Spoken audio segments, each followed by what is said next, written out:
In the summer of 2023, I embarked on a self-ordained Project Pynchon, in which I read all of Thomas Pynchon's works in chronological order until I am done.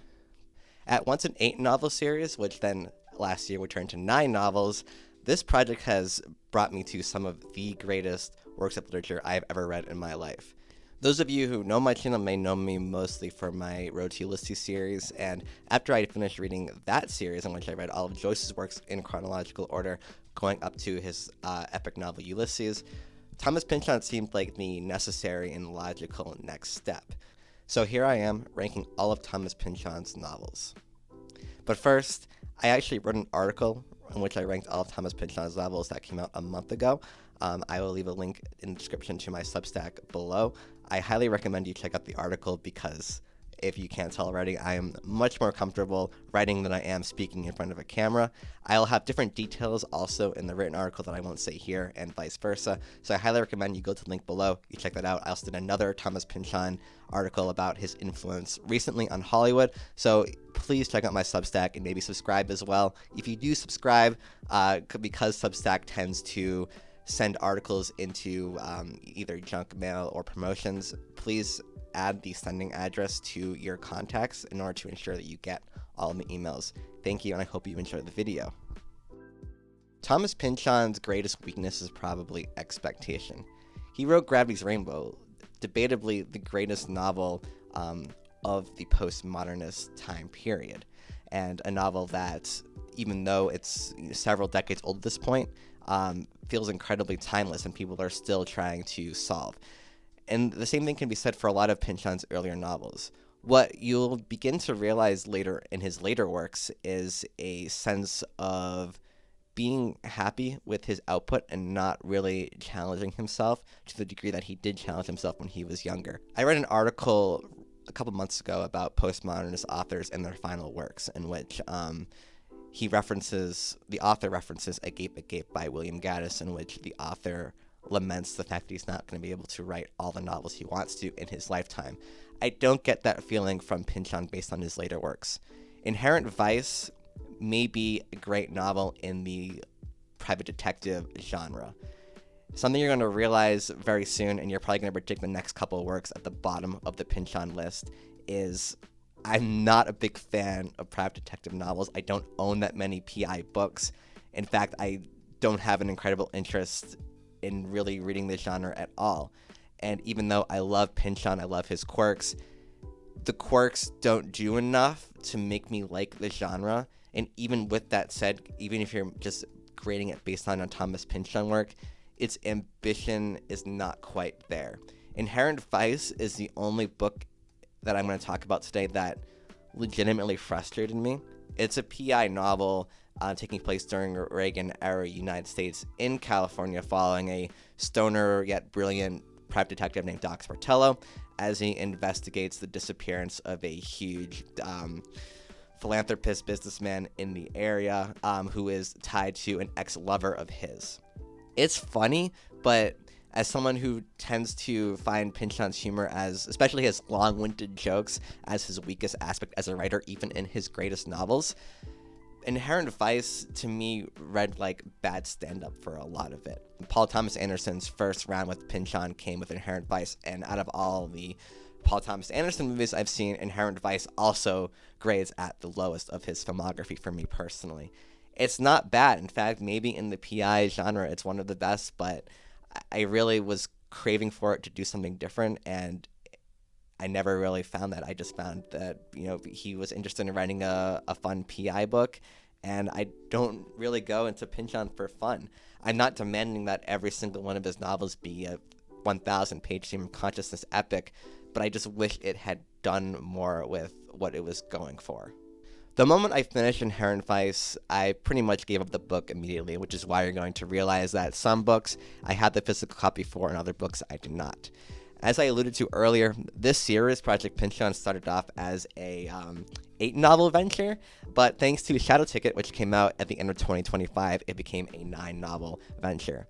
I do really, in retrospect, appreciate starting the series when I did, because it's such a rare occurrence to do a giant project on a beloved author and then also having a surprise novel come out while you're making the series. No one really thought that Pynchon had another novel coming out. In fact, I do remember specifically, I was on r/Thomas Pynchon in the morning before work, and my jaw dropping when the headline was like, "This is not a joke. There's a new Pynchon book coming out," and I couldn't believe it, and so could all the other Pynchon heads not really believe it. Shadow Ticket is interesting. In fact, it's the only book that I haven't talked about in any previous video, and probably the book I will talk most in depth of today.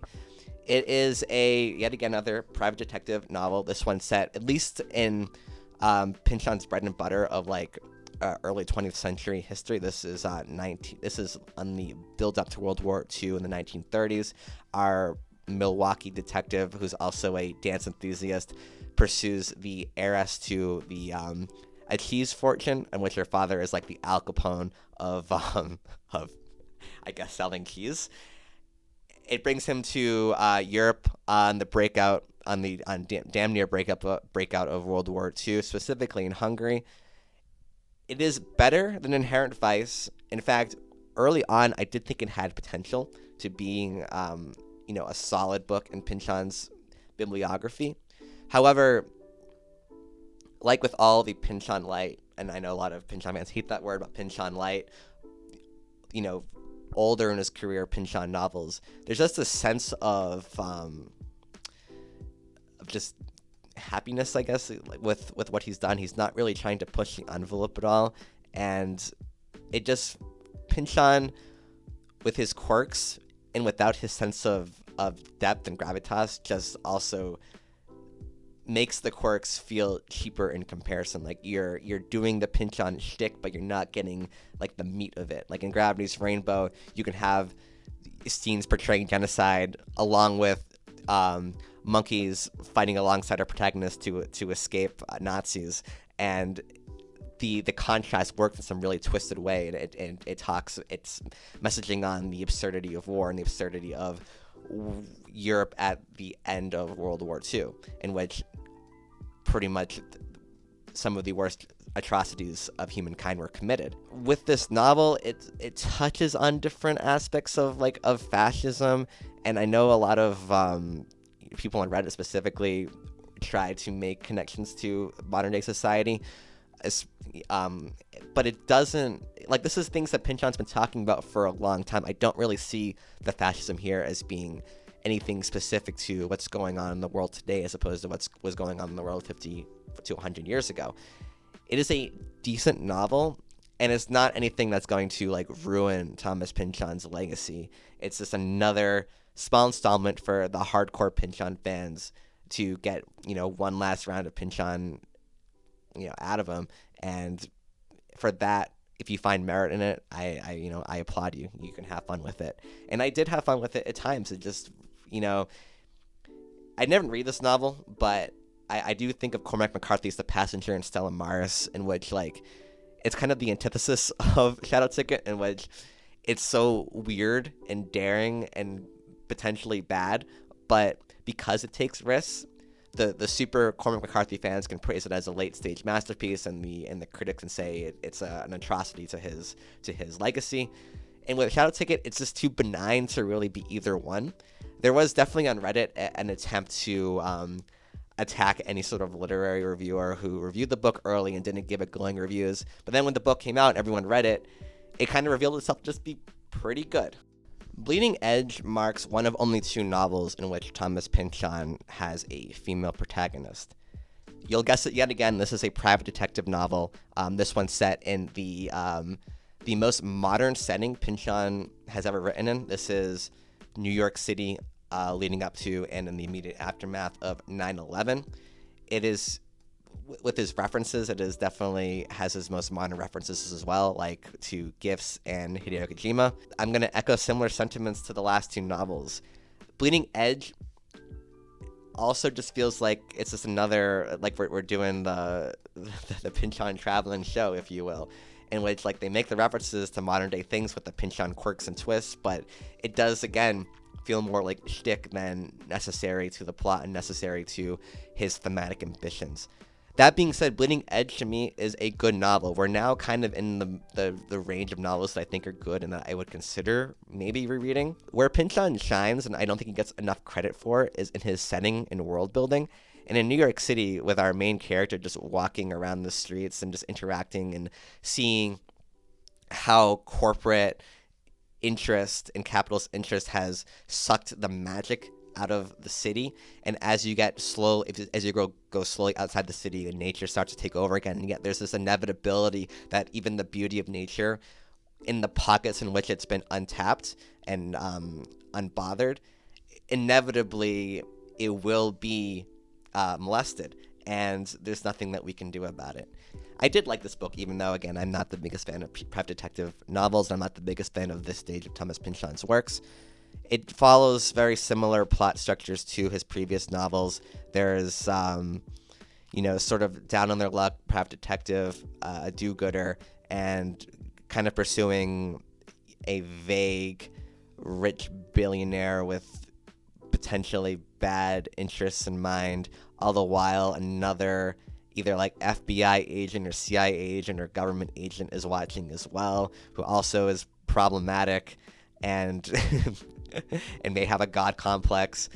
But again, it just, maybe because I read so many of these books, especially towards the end, like back to back to back, the sameness of them all does get frustrating. Very interestingly, I didn't read, most people read this novel assuming this was Pynchon's last book, and so I kind of had the benefit of reading this book knowing that he had another book coming out. I don't know how that mindset would change. It is a decent book, and I think it's better than Shadow Ticket, but again, similar sentiments as before. It feels like the Pynchon traveling show. It feels like he's doing the same things on repeat, but it does have the benefit of just really immaculate world building that, even though it was written after Inherent Vice, I would consider Bleeding Edge a better novel all around than Inherent Vice. Vineland is the most frustrating novel on this list, and I'll tell you why. I loved this book. In fact, I read it almost 2 years ago at this point, and there are still scenes and moments and emotions that I felt, especially in the middle, where I was completely on board with this book. Historically speaking, this is Pynchon's immediate follow-up to Gravity's Rainbow, and so it was obviously going to be met with impossible expectations. But he wisely makes a more traditional novel in order to avoid comparisons of like imitating what had already worked for him. Even though thematically it does, in my opinion, have a good twist on the Pynchonian formula and the Pynchonian, paranoia-induced themes of the novel. Vineland follows a left-wing militant group as it is slowly broken apart by FBI agents, mainly a borderline fascist FBI agent named Brock Bond. And if you've seen the movie One Battle After Another, it is lightly inspired by that book, in which the general structure of, you see the survivors of this movement 20 years later, kind of living in hiding, living in regret, and feeling a sense of powerlessness against the government that at one point they very much fought against. And this new generation, mainly our main character, Zoe Wheeler's daughter Fernesi, growing up and now finding herself a target of old wounds, I guess, from this FBI agent Brock Bond, who at one point had a relationship with Zoid's girlfriend and Fernesi's mother.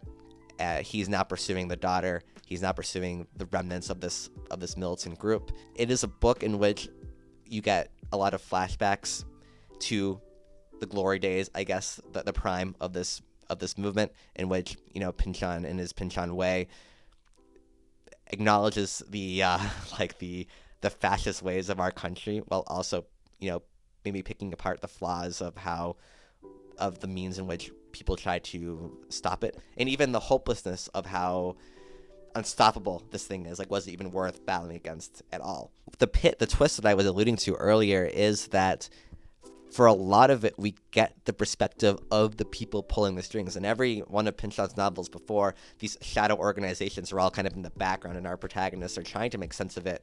But because we're locked into the eyes of our protagonists, we can't really we can only comprehend as much as they can comprehend. But here, we get a lot of Brock Vaughn's perspective, in which he's manipulating Zoid's girlfriend into a relationship, and in which she breaks apart and rats on all the members of her group.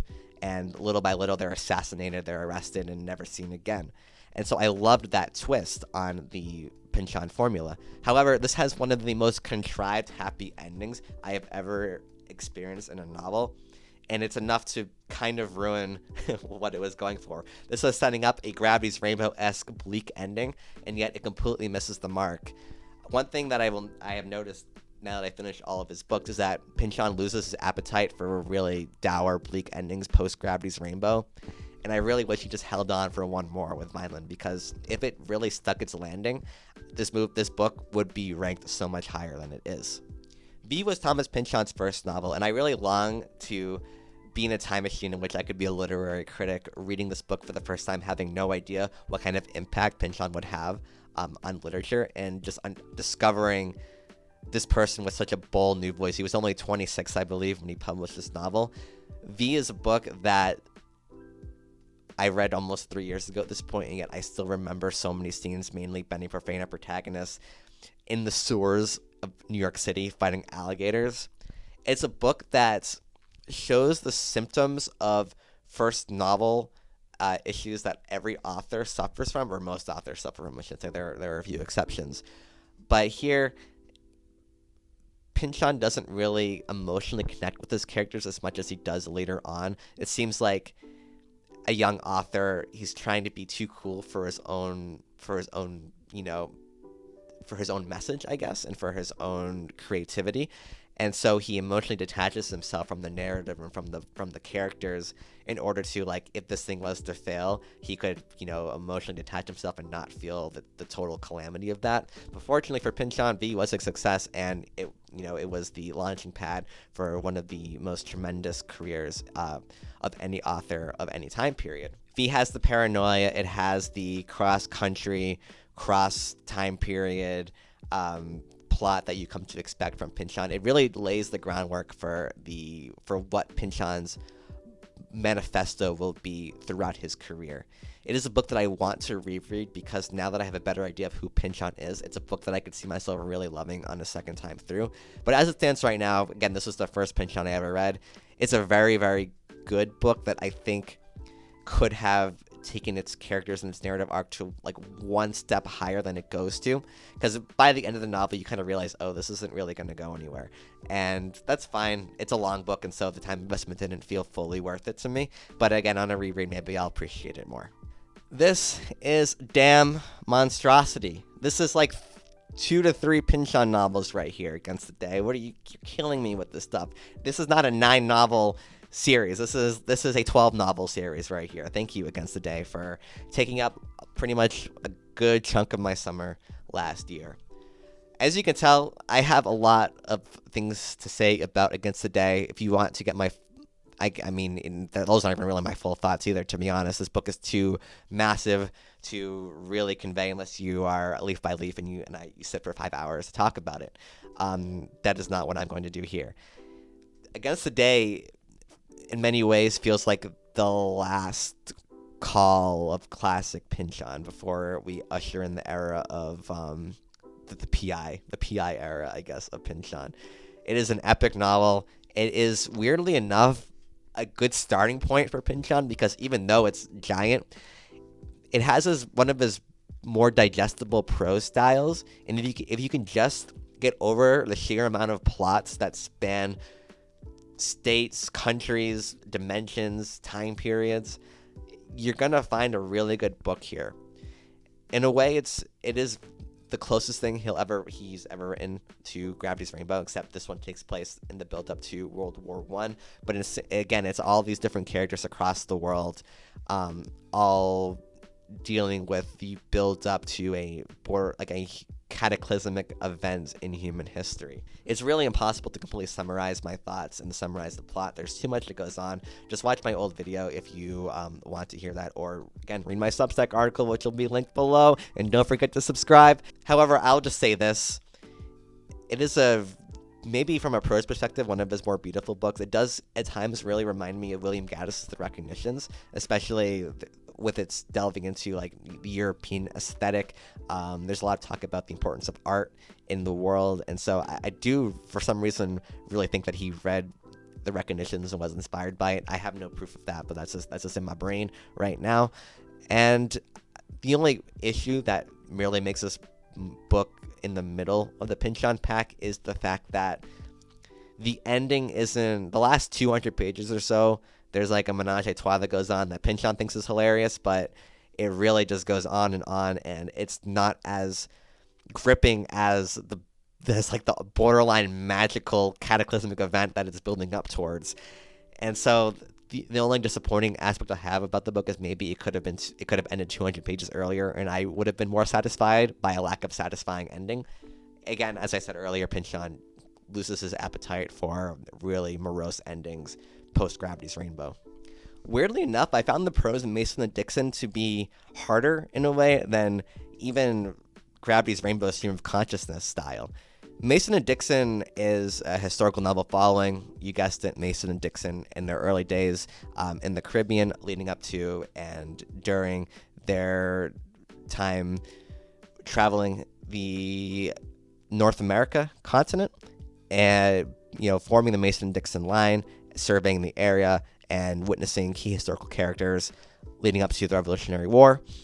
It is a book that, out of all the books that I have read on this list that you're going to see, it's the one that I am most excited to return to, because I do really think that it could be my favorite Pynchon book after I've reread it, I guess. It's a book that, Harold Bloom, I think, says it's his favorite Pynchon novel, and a lot of, esteemed literary critics think that Mason Dixon is his best novel. And I'm not quite there yet, but I think I will be at some point. I love historical fiction. I think it's going to be a similar thing with me with Wolf Hall by Hilary Mantel, in which on the reread, once I adapt to the prose style, I'll just absolutely adore the book. And that's the same thing that happened with me with Wolf Hall. And now it's one of my favorite books of all time, whereas on my first read, I didn't much care for it. However, I enjoyed Mason and Dixon way more on my first read than I did Wolf Hall. So I think the sky's the limit for this book.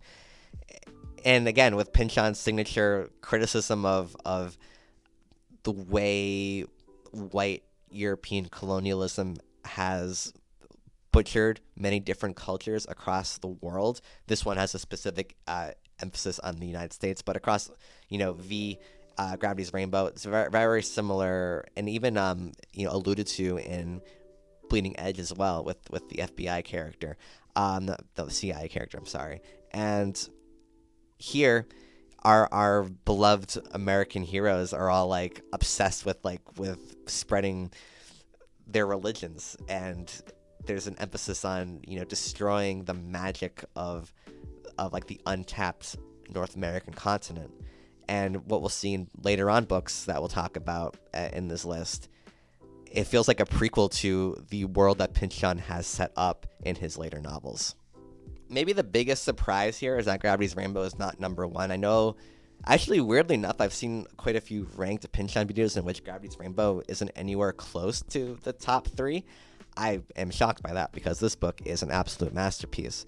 I love giant stream of consciousness epics. As you probably already told, I did a giant video on The Recognitions a few years ago. I did Ulysses even longer ago, and Gravity's Rainbow is absolutely deserving to be in that upper echelon of literature among those 2 other books. It is a book that I will be rereading at some point in my life, not in a huge rush, but I will. It's frustrating at times. It really feels like you're lost. You have no idea what's going on at different points, but you just have to grit your teeth and bear through it. In my article, I say it's like you're in a jungle, and you're just and you have your machete, and you're slashing through vines, and you're hoping to find a shred of civilization somewhere. And if you just keep going, you will find that you will get something out of this book, no matter how much you understand. It's a novel about World War II. It's a novel about how war ruined millions and millions of lives. It's a novel about how all those atrocities were ultimately for nothing and how we are always constantly on the brink of total destruction. I loved it. It's goofy in a way that Pynchon rarely is. It's depraved in a way that Pynchon rarely is. And I think maybe the worst part of, I mean, the hardest thing for later Pynchon to overcome is expectation, because when you write your masterpiece when you're only in your mid-30s and you have this whole career ahead of you still, the fact that he still managed to write several amazing books in the wake of this novel, no, even though it's not my favorite Pynchon book, there is really no book quite like Gravity's Rainbow, and it's not a good starting point for Pynchon. If you want to read Gravity's Rainbow, I recommend reading his first two books, V and The Crying Out Loud 49 first. But it is a book that I think everyone should make an attempt at reading. And finally, the last book, The Crying of Lot 49. This might come as a big shock because I think Pynchon is quoted. One of his rare quotes where he actually talks about his own books. He says that it was like a novel in which he forgot how to write. So he doesn't particularly like the book, from what I gather. However, I love The Crying of Lot 49. I talked in Bleeding Edge earlier about his ability to world build. There is no better world building in his bibliography than Saint Narciso. It's his shortest novel as well, and it reminds me of Gravity's Rainbow with its precision. It's word for word precision. There are no two books besides those two, in my limited reading at least, that really feel like every line counts for something, and that is the most praise I can give to a novel, is that never at any point does it feel like it's wasting your time, or that it's, even though it's very self-indulgent, it's necessary. Everything in the book is necessary to me. Oedipa Maas is our protagonist, and she is incredible. The way the book ends, it's still stuck in my mind, and again, it's a short book, so I can't really say too much about it without going to any spoilers, but if you love comedy, whereas Gravity's Rainbow really emphasizes violence to show the depraved nature of humanity, here in this city in California that's been totally taken over by, rich executives, rich millionaires, and I think, Oedipa's boyfriend, Pierce Inverarity, is like a giant mogul in the city whom, when he passes away, and she's named the executor of his will, dragging her into this conspiracy of mail systems that go, hundreds of years in the making. The depravity and the hopelessness of the mundane, in which you see this world as being ruined by corporate greed and pollution, but there's nothing you can do about it, is so striking.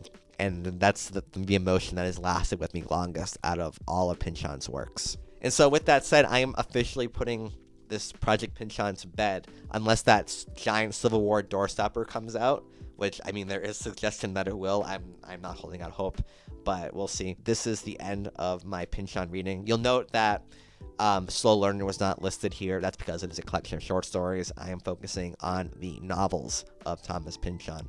I can't grade short stories and novels, similarly. And so, yes, I hope you enjoyed the video. If you did read Project Pynchon with me, I hope it was a worthy venture for you. Let me know how you would rank Pynchon's books in the comments below. I'm very curious.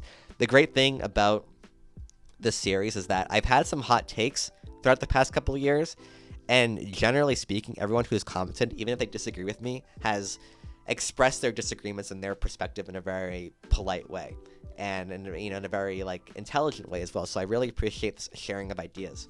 Pynchon is tailor-made to provoke discussions and debates, but all in a very fun way, because Pynchon, I don't think ever historically, even in his prime, never took himself that seriously. And so, yes, I really hope you enjoyed this video. I'm going to remind you again to please check out my Substack account, because I produce way more content regularly on there than I do on this YouTube channel. So, and I will see you for the next video, in which maybe I will announce my next giant reading project, because God forbid I take a break. All right, thank you and goodbye.